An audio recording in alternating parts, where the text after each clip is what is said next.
Hello नमस्कार मित्रांनो, मी doctor प्रतीक Patil, cancer रोग तज्ञ. आपण पहिलेचा व्हिडिओ बघितलाच असेल. तो आपण गॉल ब्लॅडर कॅन्सर्सवर केला होता. गॉल ब्लॅडर कॅन्सरचे रिस्क फॅक्टर, जेनेटिक्स आणि त्याच्या सिम्पटम व डायग्नोसिसपर्यंत आपण आलो होतो. आणि हा पुढचा व्हिडिओ आपण करणार आहोत त्याच्या स्टेजेसवर, ट्रीटमेंटवर आणि नवीन काही ट्रीटमेंट पद्धती सध्या आलेल्या आहेत किंवा सध्या रिसर्चमध्ये आहेत त्याबद्दल आपण बोलणार आहोत.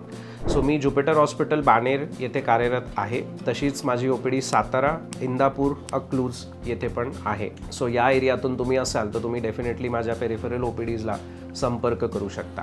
सो गॉल ब्लॅडर कॅन्सर ही खूप जास्त ॲग्रेसिव्ह कॅन्सर्स असतात, हे तुम्हाला माहीतच असेल जर का तुमच्या परिवारात किंवा तुम्ही स्वतः त्याशी झुंजत असाल तर. सो गॉल ब्लॅडर कॅन्सरच्या 4 स्टेजेस असतात. कोणत्याही कॅन्सरच्या 4 स्टेजेस असतात. सो गॉल ब्लॅडर कॅन्सरची पहिली जी स्टेज असते त्यामध्ये गॉल ब्लॅडरचा गाठ म्हणजे गॉल ब्लॅडरच्या आतली गाठ किंवा त्याला मास आमच्या भाषेमध्ये असं म्हणतात, ती एकदम लहान असते. ती गॉल ब्लॅडरच्या आतच असते, ती तिथून बाहेर गेलेली नसते आणि या स्टेजला ऑलमोस्ट सिम्पटम काहीच नसतं. सो स्टेज 1 गॉल ब्लॅडर कॅन्सरचे पेशंट्स जे डायग्नोज होतात ते generally as a cancer diagnose होत नाहीत. पोटाच्या दुखण्यामुळे ते डॉक्टरकडे जातात, गॉल ब्लॅडर सुजलेला सापडतो, सुजेमुळे आपण तो गॉल ब्लॅडर बाहेर काढतो सर्जरीने आणि त्यामध्ये कळतं की बाबा याच्यामध्ये छोटासा कॅन्सर होता. सो जनरली याला इन्सिडेंटल डायग्नोसिस आपण असं म्हणतो. स्टेज 1 गॉल ब्लॅडर कॅन्सर जर का असेल तर त्याला नंतरची कोणतीच ट्रीटमेंट लागत नाही, फक्त ऑब्झर्वेशन आपण करू शकतो. 3-3 महिन्याला सोनोग्राफीज करायच्या, कारण गॉल ब्लॅडर तुमचा ऑलरेडी बाहेर निघालेला आहे सर्जरीमध्ये. सो आता रिस्क नाही आहे. स्टेज 2 गॉल ब्लॅडर कशाला म्हणतात? स्टेज 2 गॉल ब्लॅडर कॅन्सर म्हणजे असा कॅन्सर ज्याची सुरुवात, ज्याच्या मासची किंवा गाठीची सुरुवात गॉल ब्लॅडरमध्ये झालेली आहे, पण तिने गॉल ब्लॅडरला पूर्णपणे इन्व्हॉल्व्ह केलेला आहे. म्हणजेच गॉल ब्लॅडरला पूर्णपणे इन्व्हॉल्व्ह करून ती लिव्हरच्या काही सरफेसला, जसं मी सांगितलं होतं गॉल ब्लॅडर हा लिव्हरच्या खाली असतो. सो गॉल ब्लॅडर तर कम्प्लिटली त्याच्या कॅन्सरच्या गाठीत गेलाच आहे, पण लिव्हरचा काही सरफेससुद्धा त्यांनी त्याच्यामध्ये इन्व्हॉल्व्ह केलेला आहे. याला स्टेज 2 गॉल ब्लॅडरचा कॅन्सर असं म्हणतात. आणि यामध्ये जनरली आपल्याला सुरुवातीला काही डोसेस किमोथेरपीचे द्यावे लागतात. जनरली आम्ही 3 डोसेस किमोथेरपीचे देतो. त्यांनी काय होतं तर त्यांनी ह्या गॉल ब्लॅडरनी जे लिव्हरचा सरफेस इन्व्हॉल्व्ह केलेला आहे तो वितळत जातो आणि गॉल ब्लॅडरची साईज, त्या गाठीची साईज किंवा तुकड्याची साईज लहान होऊन जाते. सो 3 ते 4 किमोथेरपीचे डोसेस दिल्यानंतर याला आपण बाहेर काढून टाकू शकतो आणि त्याच्यानंतर परत 3 ते 4 डोसेस किमोथेरपीचे द्यावे लागतात, कारण सर्जरी करत असताना कधी याच्यातले छोटे छोटे मायक्रोस्कोपिक किंवा सूक्ष्म कॅन्सरच्या कण रक्तामध्ये पसरतात. सो याला मारण्यासाठी नंतरसुद्धा काही डोसेस किमोथेरपीचे द्यावे लागतात, म्हणजे इंजेक्शन्स द्यावे लागतात. सो ही झाली ट्रीटमेंट आणि स्टेजिंग स्टेज 2 गॉल ब्लॅडर कॅन्सरची. आता येऊयात मेन, ज्याच्यात ऑलमोस्ट 70% लोक येतात, ते असतं stage 3 gall bladder cancer. Stage 3 gall bladder cancer हा असतो ज्यामध्ये सुरुवात गॉल ब्लॅडर अवयामध्ये झालेली आहे, पण तिथून पसरून तो लिव्हरमध्ये आणि आसपासच्या लिम्फ नोड्समध्ये सुद्धा गेलेला आहे. कारण प्रत्येक ऑर्गनचा रक्तपुरवठा हा ठरलेला असतो, रक्त कुठेही पसरत नसतं. तो गॉल ब्लॅडरमधून ज्या लिम्फ नोड्समध्ये जाऊन त्यानंतर हृदयाकडे ते रक्त जातं, त्या स्टेपमध्ये हे कॅन्सरचे कणसुद्धा पसरत असतात. त्यामुळे हे लिम्फ नोड्समध्ये पहिल्यांदा जातात आणि मग दुसऱ्या अवयांमध्ये जातात. सो गॉल ब्लॅडर कॅन्सर आणि लिम्फ नोड्स व लिव्हरचा काही पार्ट जर का इन्व्हॉल्व्ड असेल तर याला स्टेज 3 गॉल ब्लॅडर कॅन्सर असं म्हणतात. आणि इथे सगळ्यात मोठी चूक होते ती म्हणजे डायरेक्टली सर्जरी करायची. बरेच लोक सांगितल्यानंतर गाठ आहे डायरेक्ट सर्जनला अप्रोच करतात आणि म्हणतात हे जे काय ते काढून टाका, पण ती चुकीची मेथड आहे. तसं केल्याने हा कॅन्सर क्युअर होत नाही, कारण सर्जन फक्त तेच काढणार जे त्याच्या डोळ्याला दिसतं आहे. या व्यतिरिक्त कॅन्सरमध्ये सूक्ष्म कॅन्सरच्या गाठी किंवा मायक्रोस्कोपिक कॅन्सर सेल्स हे शरीरामध्ये नेहमी असतात, जे जगातल्या कोणत्याच स्कॅनवर पकडल्या जात नाहीत आणि याला मारण्यासाठी सुरुवातीलाच किमोथेरपीचे डोसेस देणं अनिवार्य असतं. असं केल्यानेच तो कॅन्सर पूर्णपणे क्युअर होतो. सो जसं स्टेज 2 मध्ये आपण पहिले 3 ते 4 डोस दिले होते, तसे स्टेज 3 मध्ये कमीत कमी 6 डोसेस किमोथेरपीचे द्यावे लागतात. हे जनरली 7 दिवसांच्या गॅपवर किंवा 21 दिवसांच्या गॅपवर depending upon patients other factors आम्ही ठरवतो आणि 6 ते 7 डोसेस किमोथेरपीचे दिल्यानंतर लिम्फ नोड्स आणि लिव्हरचा सरफेस जो इन्व्हॉल्ड असतो तो निगेटिव्ह होऊन जातो आणि त्यानंतर आपण सर्जरी करून गॉल ब्लॅडर आणि लिम्फ नोड्स आणि तो इन्व्हॉल्ड लिव्हरचा एरिया काढून टाकत असतो सर्जरीने, ज्याला विप्पल सर्जरी असं म्हणतात. ही मोठी सर्जरी असते आणि यानंतर परत काही डोसेस आपण किमोथेरपीच्या इंजेक्शन्सचे देत असतो. असं केल्याने स्टेज 3 गॉल ब्लॅडर सुद्धा कम्प्लिटली क्युअर होतो जर का आपण व्यवस्थित as per protocol, as per standard guidelines जात असो तर. आता हे प्रोटोकॉल आणि स्टँडर्ड गाईडलाईन्स कोण ठरवतं? मी ठरवतो का? नाही. हे सगळे गाईडलाईन्स किंवा प्रोटोकॉल्स येतात मेमोरियल स्लोन केटरिंग इन्स्टिट्यूट न्यूयॉर्कमधून, जिथे जगभरातला सगळा कॅन्सरचा रिसर्च होतो आणि हे सगळ्या रिसर्चला बघून ते लोक हे गाईडलाईन्स किंवा प्रोटोकॉल ठरवत असतात. त्यामुळे तुमची ट्रीटमेंट जर का कोणत्याही डॉक्टरकडे सुरू असेल तर त्यांना NCCN गाईडलाईन्सबद्दल विचारा किंवा या न्यूयॉर्कच्या गाईडलाईन्सबद्दल विचारा आणि गाईडलाईन्सनुसार तुमची ट्रीटमेंट चालली आहे का ही दक्षता पाळा. त्यानंतर स्टेज 4 गॉल ब्लॅडर कॅन्सर, अर्थातच नावाप्रमाणे स्टेज 4 गॉल ब्लॅडर कॅन्सर हा last stage of gall bladder cancer असतो आणि अनफॉर्च्युनेटली मेजॉरिटी पेशंट्स या स्टेजमध्ये येतात जे युजली पूर्ण पिवळे पडलेले असतात. का पिवळे पडतात? कारण ती गाठ एवढी वाढून जाते की ती गॉल ब्लॅडरला पूर्णपणे डिस्ट्रॉय करून टाकते आणि लिव्हरचा पण 70% एरिया बाद करते.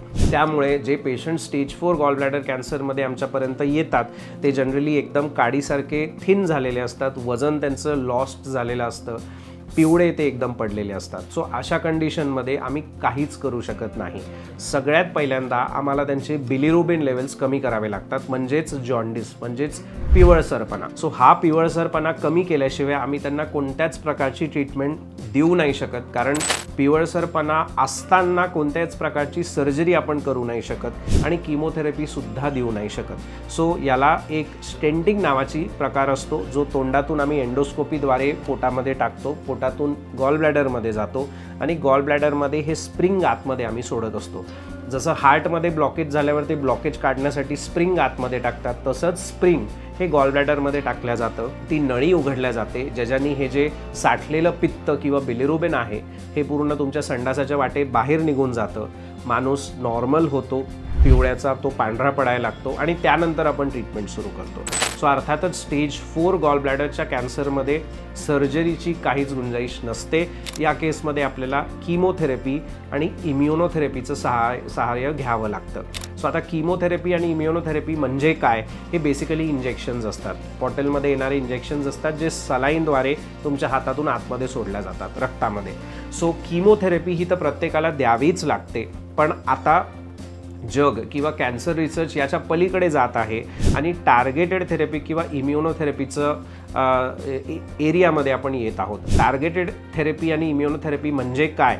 सो बेसिकली यामध्ये जो आपण बायोप्सीमध्ये कॅन्सरचा तुकडा आतून काढतो त्या तुकड्यावर स्टडीज केल्या जातात. ज्या स्टडीजमध्ये आपल्याला कळतं की हा कॅन्सर कोणत्या जेनेटिक म्युटेशनमुळे झाला आहे का किंवा इम्युनिटी कमी झाल्यामुळे झाला आहे का. सो जर का त्या टेस्टमध्ये कोणते जेनेटिक म्युटेशन्स आपल्याला सापडले, त्या जेनेटिक म्युटेशनचे एक 5-50 नावं असतात, तर त्या नावांप्रमाणे औषधं त्याचे असतात आणि टार्गेटेड थेरपीची ब्युटी ही आहे की ते टॅबलेट्सच्या स्वरूपामध्ये असतात. So T for targeted therapy, T for tablets असं तुम्ही लक्षात ठेवू शकता. सो टार्गेटेड जर का कोणतं आयडेंटिफाय झालं तुमच्या बायोप्सीच्या ब्लॉकमध्ये, जे ऑलमोस्ट 60% लोकांमध्ये होतं, तर आम्ही किमोथेरपी वगैरे सगळं बंद करून तुम्हाला फक्त त्या टॅबलेट्सवर शिफ्ट करतो. अर्थातच या टॅबलेट्स म्हणजे चॉकलेटच्या गोळ्या नसतात, त्या टॉक्सिक असतात, महाग असतात, पण त्यांनी तुमची लाईफ प्रोलॉंगिटिव्हिटी खूप जास्त वाढते.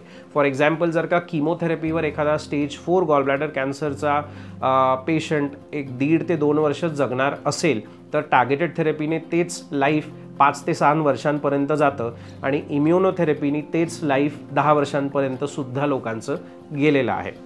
सो हे झालं टार्गेटेड थेरपीबद्दल. आता इम्युनोथेरपी काय आहे?